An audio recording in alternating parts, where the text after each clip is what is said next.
Дига гырга бухусун сахамсыра няна мохт, диша гузу суны енна битслубаца галгай мохт. Наверное, нет ни одного ингушского писателя и поэта, которые не воспевали бы в стихах красоту ингушского языка, его значение и важность для любой нации бесценны, ведь язык — это достояние и культурное наследие.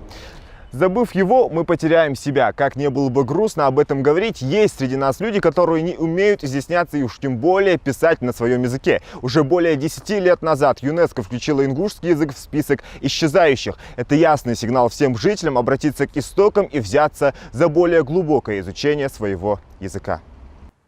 Говорить о нем и на нем. Сами жители признаются, все дело в стереотипах. В ингушском обществе отличительным характером образованного и высокоинтеллигентного человека принято считать хорошее владение русским языком. И если человек преимущественно говорит на ингушском, значит он недостаточно грамотен. Развитый человек, всесторонне развитый человек, он должен хорошо знать и ингушский язык, и русский язык. Несомненно, русский язык нужен в нашем обществе, так как все учреждения, все институты, университеты в этих учреждениях, то есть, разговаривают на русском языке. Но и нельзя забывать про свой исконный язык, нужно развивать его и не забывать. Но лично мое мнение, многие есть такие, которые, как сказать, в основном в другом обществе. То есть, допустим, я жила среди тех, кто говорит по-русски.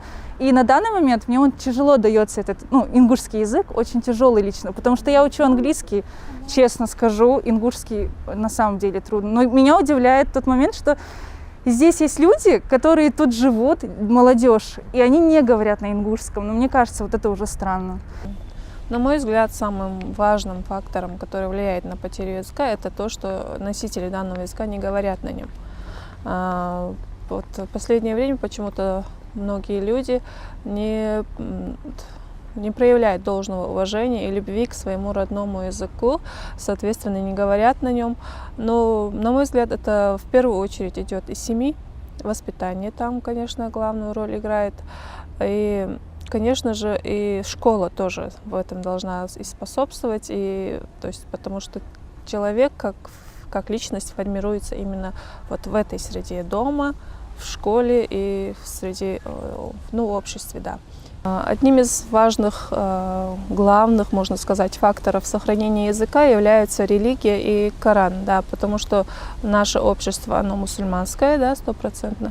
И, конечно, мы Коран и то, что предписано Кораном, то, что предписано Аллахом, для нас играет важную роль в нашей жизни, да, в наших поступках, в наших действиях. Действительно, большую роль в сохранении языков играет священный Коран. Местными богословами проделана большая работа в этой области. Подготовлено двухтомное издание перевода и толкования священного Корана на ингушский язык. Но в век доминирования цифровой информации, к сожалению, печатным форматом пользуется небольшой процент читателей. И здесь на помощь опять приходит интернет. Несколько лет назад в глобальной сети открылся международный проект «Академия Корана», где свое достойное место занял и ингушский язык. Впервые на ингушский язык на профессиональном уровне был переведен интерфейс, а спустя короткое время стал доступен и пословный перевод Корана на ингушский, который стал серьезным шагом не только к сохранению языка, но и его развитию. Чтобы перейти на сайт, вбиваем в поисковик «Академия Корана», переходим по первой ссылке и в левом верхнем углу открываем раздел «Смена языка» и выбираем нужный нам язык. В нашем случае галгай, то есть ингушский язык. Руководителем этого глобального проекта является простой мусульманин, который загорелся этой идеей более 5 лет назад. Академия Корана — это уникальный международный проект, где можно изучить Коран и арабский язык, используя самые современные инструменты в сфере образования. Священный Коран является словом Всевышнего. Аллах заложил несомненную мудрость в своем писании. Человек во все времена пытался понять свое место и предназначение в этом мире. И единственная возможность – это приближение к своему Создателю путем размышления над его писаниями.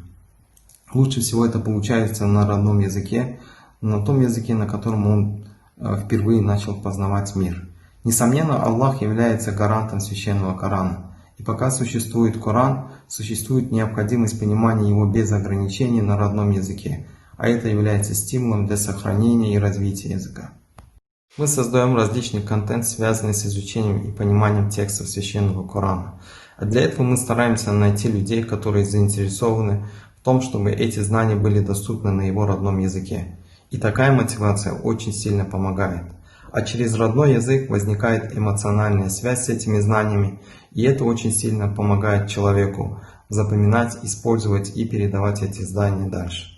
Ученые говорят, что языки являются знамением Всевышнего Аллаха. Сам Создатель в Коране сказал о том, что Он создал людей народами и племенами, чтобы мы познавали друг друга. К сожалению, здоровое желание сохранить родной язык некоторые путают с национализмом. Как же найти эту грань?